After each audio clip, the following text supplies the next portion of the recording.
Bien, ¿cuáles son los temas de la agenda que se están moviendo y que están generando la conversación digital? Jimena Céspedes, CEO de Metrix, participa con nosotros como cada semana. Hola Jimena, buenas noches. Hola, buenas noches. A ver, la semana pasada en realidad, y digamos que lo hemos venido arrastrando ha sido más temas políticos lo que se han movido que temas como de audiencia pública general. La primera fue el cambio de gabinete, que incluso fue positivo para el presidente. La siguiente es el tema de las alianzas de los partidos PAN, PRI y PRD, que más que la alianza misma es el propio presidente el que lo puso en las mañaneras. El tema de su prima sigue dando de qué hablar, digamos que tuvimos como la cola a principios de la semana. El tema de Laida Sansores, que siempre me preguntan que por qué sube a tendencia dentro de la agenda, y creemos que hay dos posibilidades. Una, que es una persona dada los escándalos, y la otra es que debe tener una muy buena operación en medios digitales. Y la última, que debió haber sido la principal si lo vemos por las conversaciones que hubo, que fue el tema de vacunación y el tema del aumento general de COVID, pero que digamos que pasó como a quinto plano de los otros temas relacionados en la agenda. Claro, hola Jimena, te saludo Mar Cepeda. También los cambios en el gabinete tuvieron dejaron mucho que hablar y sobre todo por las mujeres que se incorporan al gabinete del presidente.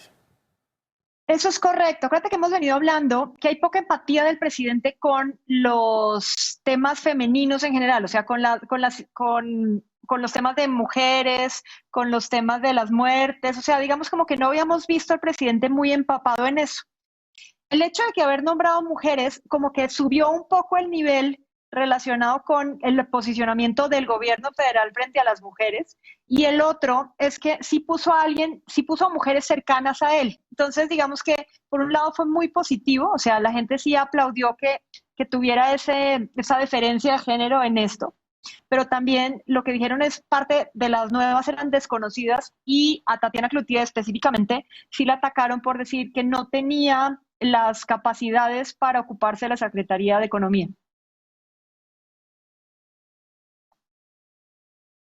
Jimena, ¿cómo podemos entender en estas ondas de indicativos que nos estás compartiendo, que por ejemplo, y entiendo que porque fue viernes, me imagino, el tema del anuncio, por ejemplo, de la jefa de gobierno cuando se refiere que la capital de la República se encuentra en emergencia por COVID-19, pues haya generado menos conversación, por lo menos lo que estoy observando, con un día anterior, ¿no? En comparación con un día anterior que tuvo más conversación con temas como funeral Lorenzo Córdoba, con este hashtag que fue tendencia. En el Senado se informa que pues sobre la medalla de Belisario Domínguez, que será entregada al sector salud. Y otro tema político, claro, Laida Sansores gana la encuesta de Morena y se convierte finalmente en la banderada de este partido al gobierno de Campeche. Entonces, ¿cómo entender esa parte? A mí me sigue extrañando que el tema COVID pues no esté por arriba de lo que tendría que estar de la conversación. Pareciera que en las redes sociales, Jimena, también ha habido un cansancio sobre el asunto.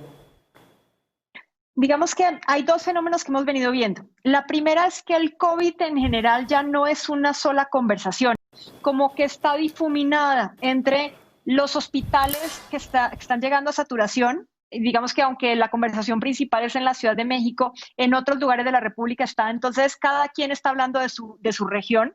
Otro, hay temas hablando sobre vacunas, otro sobre lo que está pasando en Europa, las vacunas que están llegando a Estados Unidos, o sea, como que no es una conversación general como si pasa con el hashtag, por ejemplo, de fuera Lorenzo Córdoba, que durante determinado tiempo fue lo único que se habló en la conversación. Seguramente si pidiéramos COVID solo, podría ser que aumente muchísimo más dentro de los temas generales, pero lo que estamos midiendo es la conversación más relacionada con el tema de ese momento, y entonces ahí digamos que fue efectivamente lo del semáforo intrascendente prácticamente, que fue lo que marcó, pero en general la gente, aunque estoy hablando de COVID, o sea, hay medios que están sacando quiénes están saliendo, el tema de saturación de hospitales, el tema de muertos, porque cada vez hay más gente diciendo que se murió fulanito de tal conocido, o sea, digamos, pero es una comunicación no focalizada, son varias comunicaciones y por eso no tiene la misma fuerza que, por ejemplo, tenía a principios de la pandemia en abril, porque era lo único de lo que hablamos. Claro, hay un tema que también me llama la atención, que se haya colado en estos diálogos digitales, que es el Senado aprueba reforma a ley del Banco de México. Normalmente Banjico no es un tema tan atractivo, digámoslo así, pero quizá por ciertos ingredientes que envolvieron a este tema, que no por ser atractivo no es menos importante, por supuesto, o es muy importante incluso, pero no en esta conversación. Platícanos por qué consideras que impactó de manera importante en redes. Sí, a diferencia de años anteriores, este año hay más sensibilidad de la audiencia pública relacionado con las aprobaciones de la ley de este gobierno. O sea, como que anteriormente eran menos polémicas o de pronto había menos medios digitales o menos gente metida en sus casas hablando sobre los temas. O sea, digamos que es una mezcla de todo, que ha hecho que parte de la conversación se vuelque sobre los temas legislativos. Hay, como les decía, es una sensibilidad diferente la que tienen las audiencias. Entonces ya veníamos arrastrando el tema de la ley de outsourcing y eso digamos que levantó muchísima polarización dentro de los medios digitales, más un montón de gente informada, más la opinión pública, porque eso sí le pega en general a la iniciativa privada, al gobierno. Entonces, cualquier otra aprobación de una ley ya se vuelve un tema de conversación general.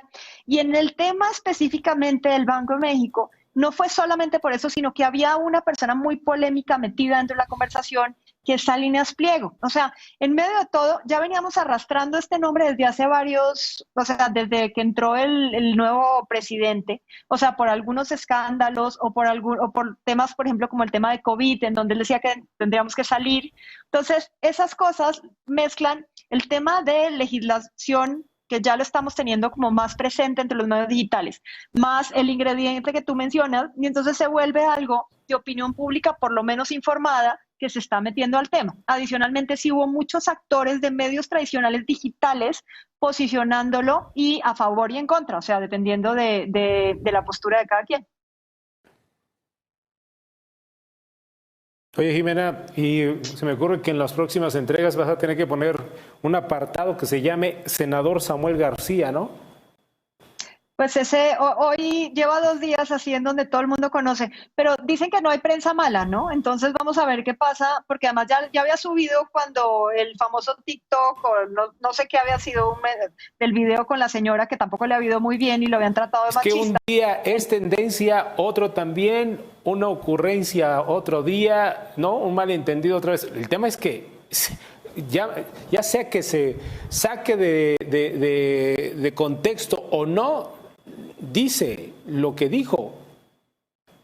Sí, estamos de acuerdo, pero entonces tendríamos que preguntarle lo mismo, o sea, podríamos mandar a Laida Sansores y a Samuel exactamente al mismo nivel, o sea, de por qué suben dentro de la agenda pública y son más relevantes que un tema como las vacunas o lo que lo están diciendo los secretarios de Educación Pública, por ejemplo, relacionado de cuándo regresaremos a clase.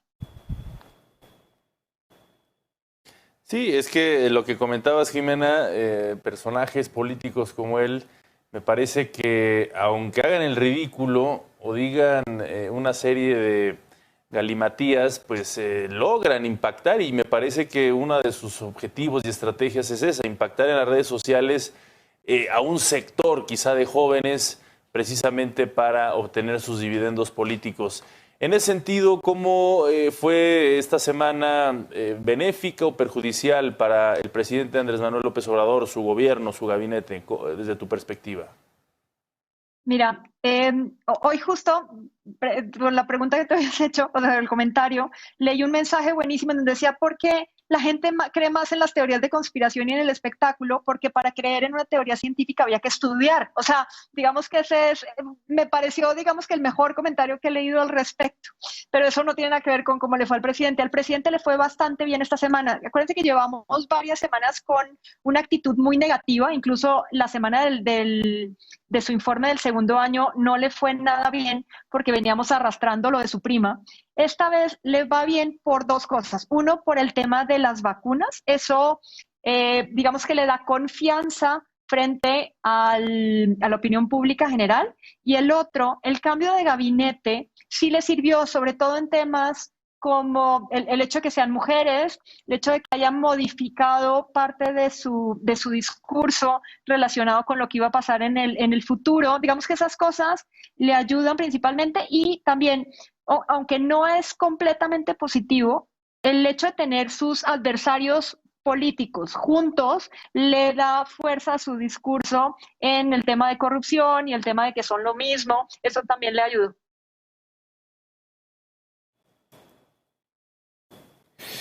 Muy bien, pues Jimena, como siempre, muchas gracias. Gracias a ustedes, buenas noches.